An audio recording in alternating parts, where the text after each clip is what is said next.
Hello everybody, I am Baltmatrix, and today we are taking a look at the first set of figures in the brand new Weapon Morphers subline from the same folks that have made Marine Morphers. This entire line is brought to you by whoever these folks are. Please, down in the comments, let me know how to pronounce that. So this set contains a tank, a jet, and what I originally thought was a tanker truck. No, it isn't. More on that when we get to it. Each one of these figures is a pretty darn good size. So for tank-wise, here is Deluxe Class Quake.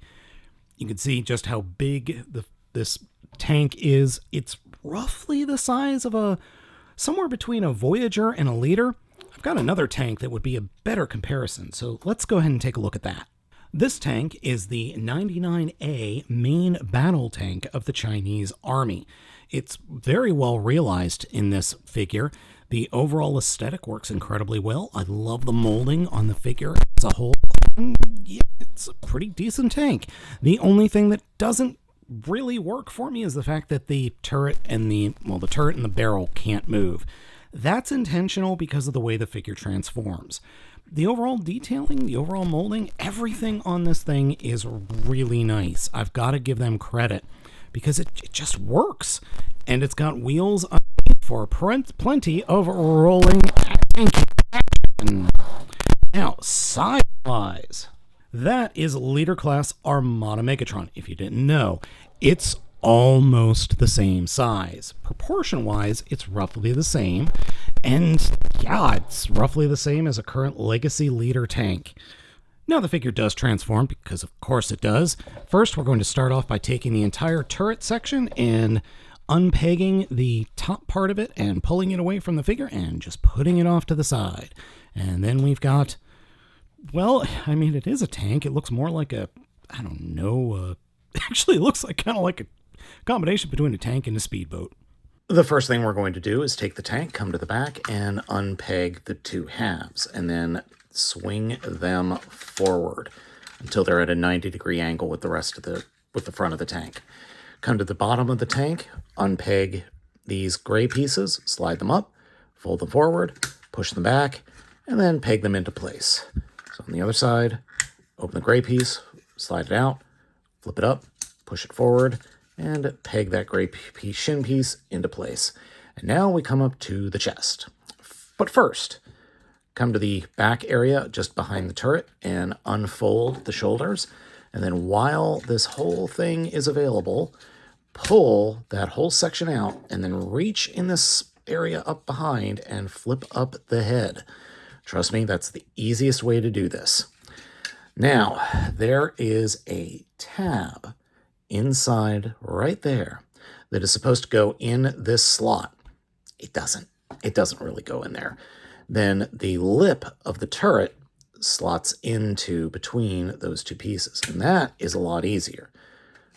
But then this, you fold it up and it acts like it snaps into place, but it usually either just snaps right off or it doesn't go in.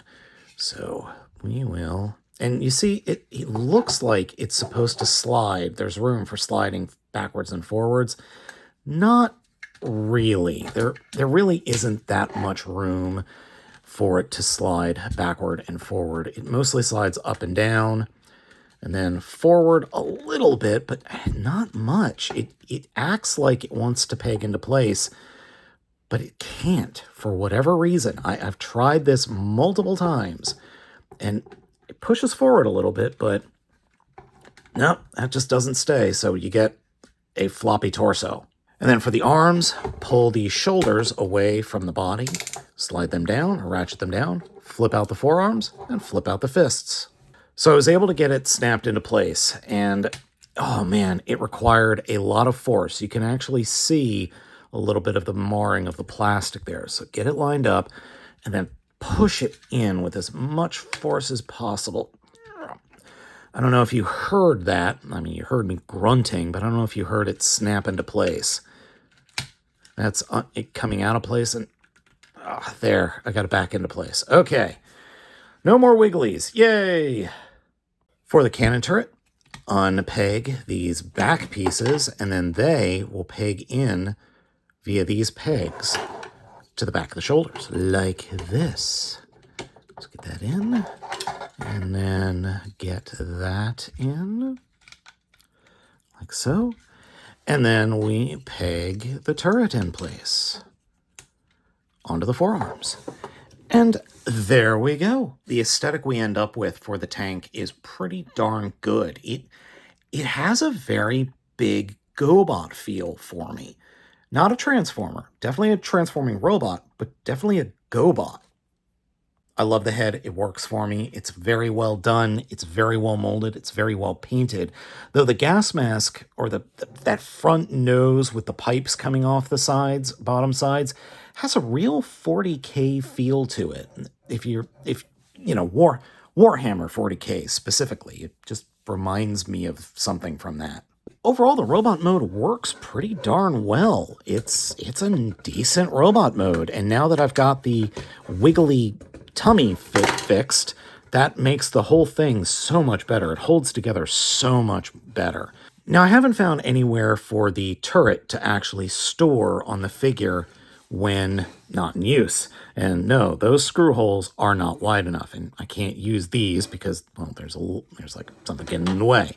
Posability-wise, it's okay. Head is on a ball joint, but the neck isn't long enough to allow it to really move around. You can kind of force it, but you end up like pushing the back of the robot mode onto the collar section. Shoulders are on ratchets, ball joints for the elbows, fists don't articulate, no torso articulation. Legs are ratcheted. They can move in and out. The out movement is not that much, but they do forward and back just fine. The knee is there. There is a swivel. Size-wise, our tanky friend is roughly the same height as a current Leader Class Studio Series figure. As you can see, he is taller than Armada Megatron. Now, let's replace Megatron with another figure out of Japan, and that is a big old black gorilla, silverback gorilla. They're about the same size. The gorilla is a little bit bigger, though. All right, we're going to take a look at the jet next, and this jet is based off of the J-20 stealth fighter for the Chinese military. It has landing gears, one in the front and then two on the back. Those are obviously robot feet right there. One thing I do find interesting is you could fold out the feet, and there are little missile launchers in there. I like that. The overall, well, just the look of it is pretty good, except obviously there's a freaking robot under here because, I mean, robot arms. But the underside, other than that, is nice and clean. It works. I don't know which variant of the J-20 this is. If this is the A, B, or S, I have no idea. The figure comes with 3 accessories. This little missile pack stored underneath, and that just pops right off. Easily edible and easily lost. And then it comes with 2 guns that are not normally mountable in vehicle mode. You would think they might be able to be mounted in these holes. Those holes are way too big. The only way I've figured to mount them is to unpeg the arms, flip out the fists, and then repeg them in, and either peg in the guns on the top very loosely like that, and I mean that does work, or peg it in on the bottom like that. And that, well, does work. It doesn't look very good. And no, there's no other way to peg them in. I've tried moving the arm around. I've tried turning the arm. I mean, you can technically do this, but it looks awful. So I'll just show you the way that's at. And then we could turn it like that. But then, I mean, what's the point in doing that? Because it's sticking out so much. So, yeah, not the best showing for, armoring up your stealth fighter. But overall, I think the jet mode works. Transformation for our little jet here is pretty simple. Pull out the arms and just kind of leave them out. Flip up the wings. Then come to the back, split the rear of the section, and that will unpeg the legs from the fuselage. Then split them out, splay them out, and then flip out the legs, and there are pegs on the inside of the knees. So pull that up, and then there are peg slots right there. Close up the inside of the legs, flip down the toes, and then you saw this entire rear section slides out. Then we could come up to the front, which is, this whole section is die cast. fold it down, and there are pegs on the bottom of the nose cone, which will peg into where the chest is.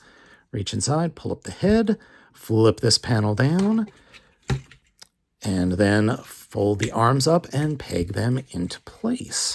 The arms don't peg in very tightly. They just kind of peg in and just sit there. And we've already got the fists folded out, and we are done. The overall figure we end up with looks really good. I love the panel linings on the legs and on the chest. The entire figure works well, and it reminds me of either something from Macross, or it reminds me of the Generation 2 jets. Yeah, it definitely feels Generation 2-esque.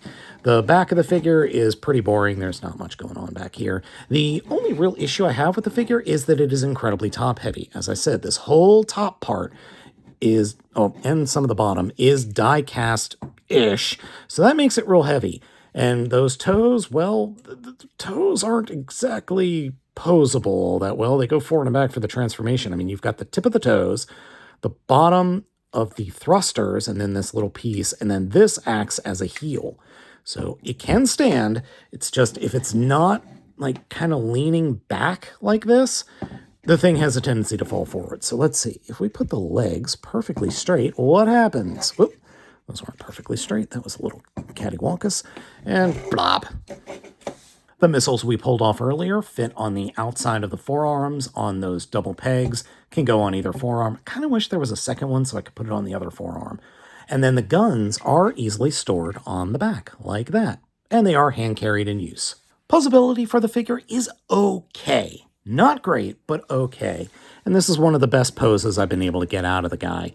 It's a little bit limited just because of the bulk we've got going on here. Head sculpt is pretty good, but it looks more like a ski mask than it does a flight mask. I mean, the head helmet looks fine, and then the little faceplate in the front is fine, but the goggles, those are ski goggles. Those aren't flight mask goggles. Posability is okay, not great. Head is on a ball joint and then a hinge underneath, so it's got a good range of motion, better range of motion or movement than the tank.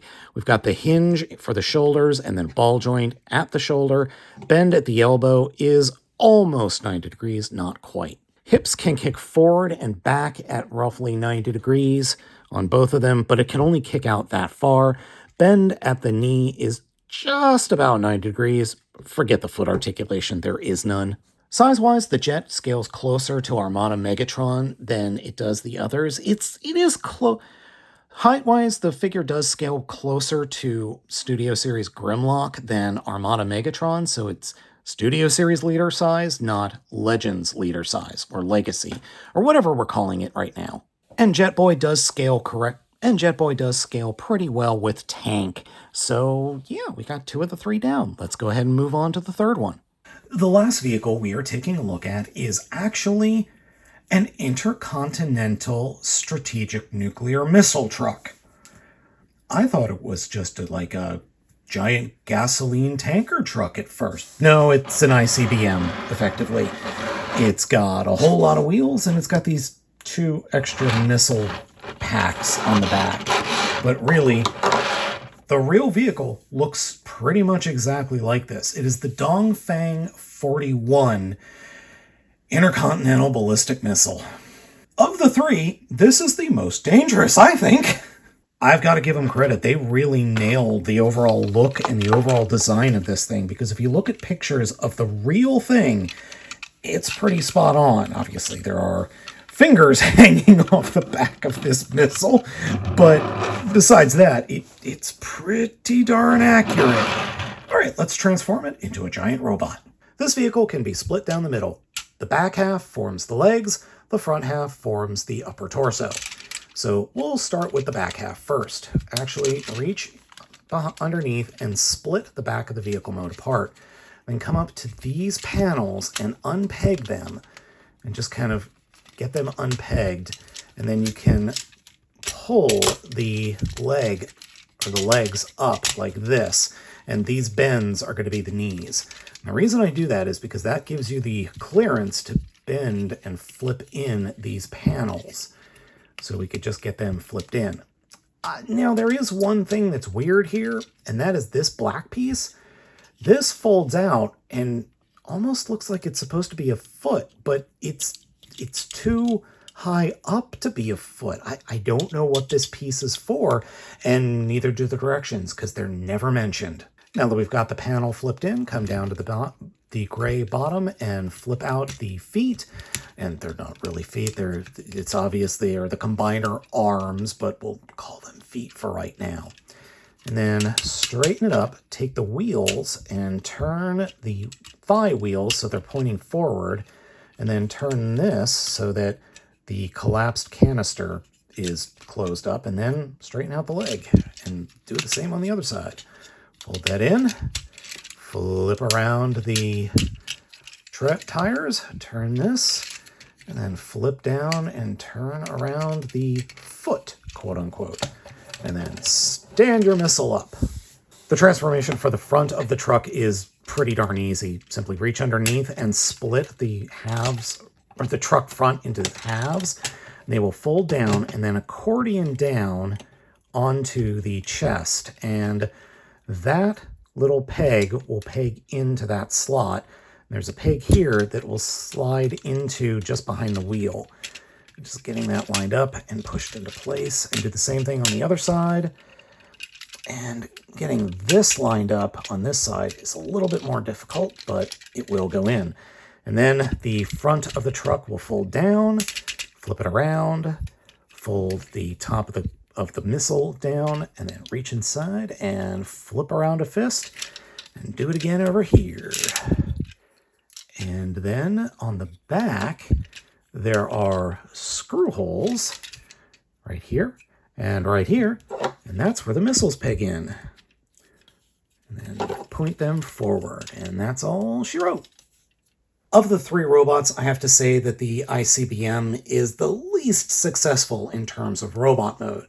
It doesn't look bad, but it looks disproportionate.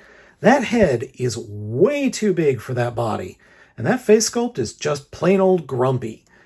It's just too big, and then the chest looks weird. It's just odd, and I did forget a piece of the transformation. Grab the crotch and pull it down, and that gives you a little bit more height on the figure, but it still doesn't really work all that well. Posability, head is on a ball joint, shoulders are on ratchets, and then there is in and out. Bend at the elbow is just about 90 degrees. Fist is on a ball joint, so it does have some posability. No torso articulation, but the hips are on ratchets for both in and out. In order to get the ratchet to go flat, though, you have to move the thigh swivel, which there is a thigh swivel, and then bend at the knee is, well, that's 90 degrees in my book. And then the feet are the biggest Achilles heel, pun intended. Double ball joint up here and ball joint down here. They're just tight enough to keep the figure from falling over, just barely. And then there are the weapons, the giant missiles on his back. I think they look stupid. I don't particularly care for them. I wish you could mount them on the arms or somewhere else, but you can't.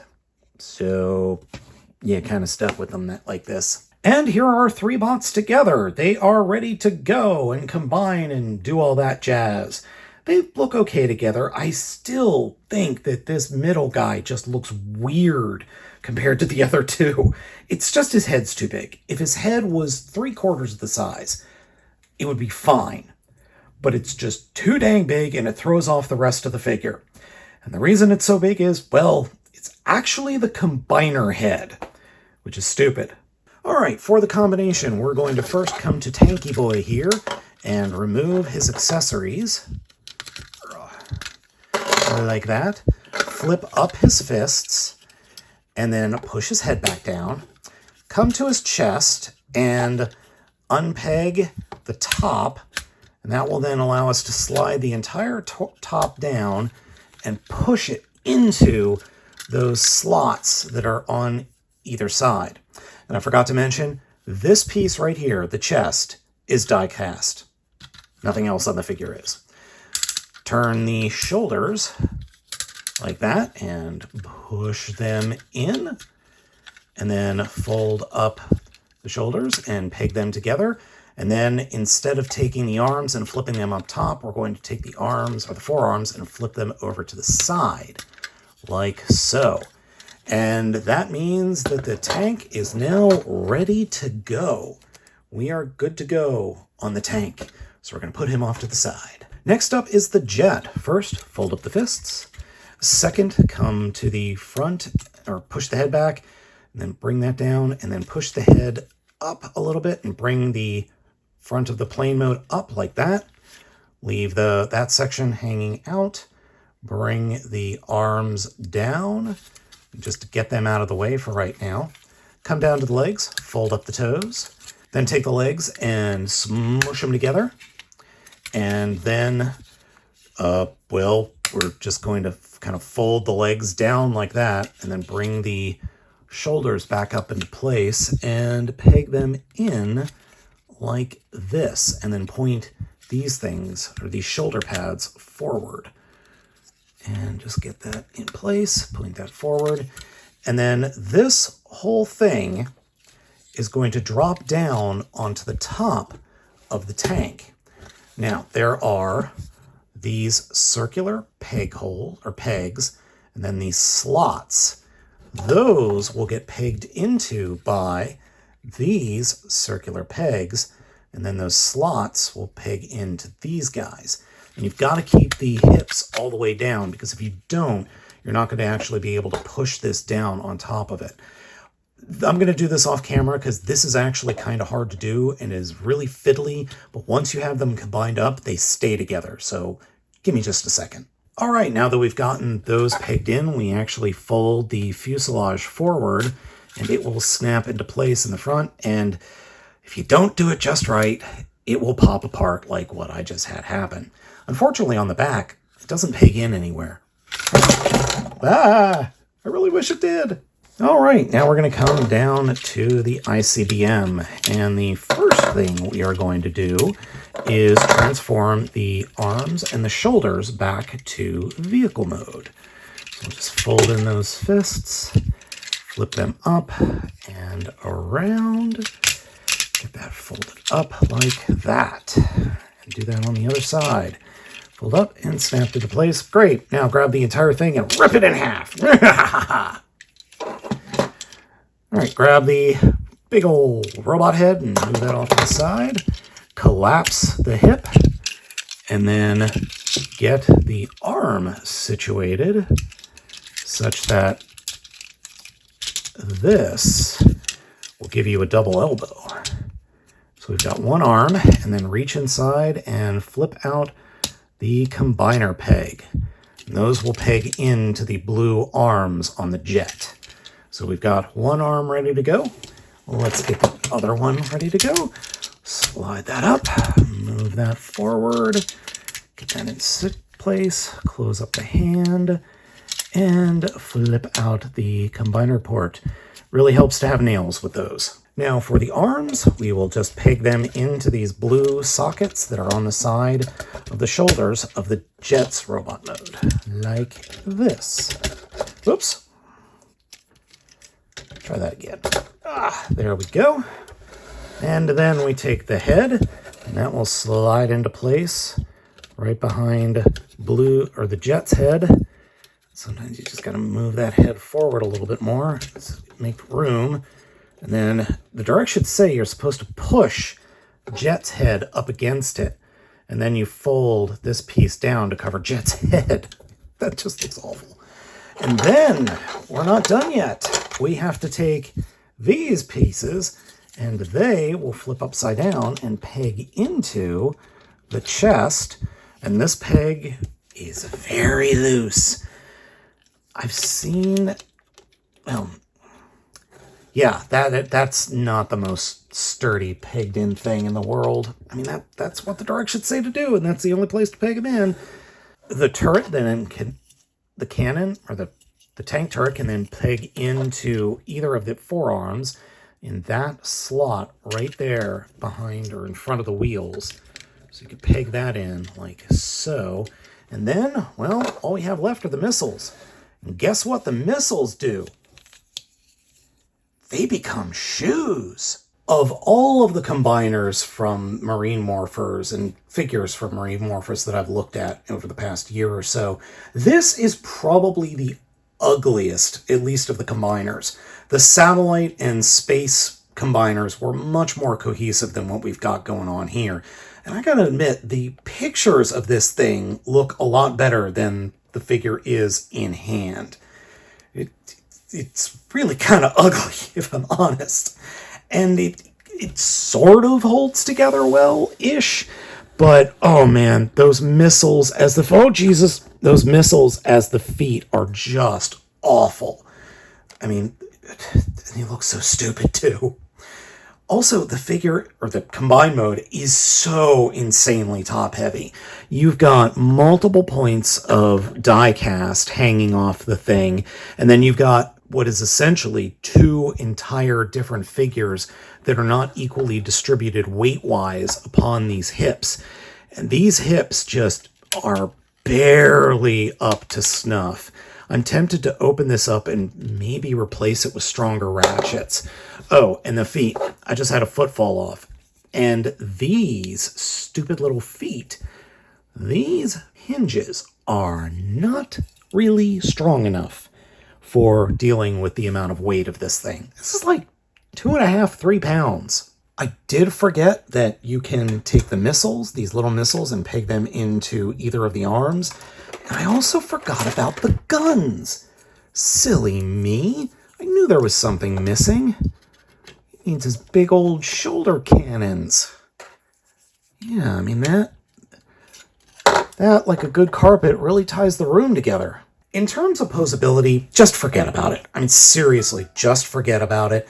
The darn thing is just too heavy, and the joints in the legs just are not strong enough to support all of this weight. And I've shot this review actually a couple of times, and I think that's part of the problem, is I've been messing with it so much that I think I've actually loosened the joints in the legs. The overall aesthetic is, well, you make your own decisions. I'm not the biggest fan. I think there could be some better usage. I would love it. Actually, I would have preferred that the entire hip section come off and of the plane and those become the shoes, and put the missiles back on the back. Something else. Just, I don't know. It's just, you know what? Actually, it needs to be all plastic, no die cast. I think if all of this was plastic and, good quality plastic, it would be better and hold up better and, actually be able to stand better. Oh yeah, every time I try to move the shoulder, I end up hitting the armor, the front armor. So if you pick up this figure, just be wary of that, because technically this thing has 2 elbows, elbow 1, and then there's that other elbow in here that does add to the arm's posability. But still, yikes, I'd be very, very... Nope. In the course of filming this review, this guy has fallen over more times than I can actually remember. So, size comparison. Monkey. Dinosaur. Large jet dude. Large space jet dude. Ah! Darn it. Get out of the way, monkey. So, yeah. It's a bit bigger than the 2 space jet guy things. Overall, this set is okay. It only cost me about $35-40 shipped from Aliexpress. It's not awful. The individual robots are pretty good, and the overall look of the combined mode will work for some folks, and for others it's just going to be a mess. But there's just too many problems with the combined mode, specifically on the posability side and the staying upright side. I do like it, though. I do. It's just got a lot of caveats and a lot of... All right, everybody, I have been Baltmatrix. Thank you so much for watching. You might be wondering, well, what if Marine Morphers actually made a 3 combiner team out of, I don't know, marine-based vehicles? Well, you're not going to have to wait long to find out. We got a boat, a hovercraft, and a submarine. That's another set I picked up over at Aliexpress. Link for both of these is down in the description, and that video will be coming up very soon, so make sure you're subscribed. Thank you for watching. I have been Baltmatrix, and I hope you all have a wonderful day.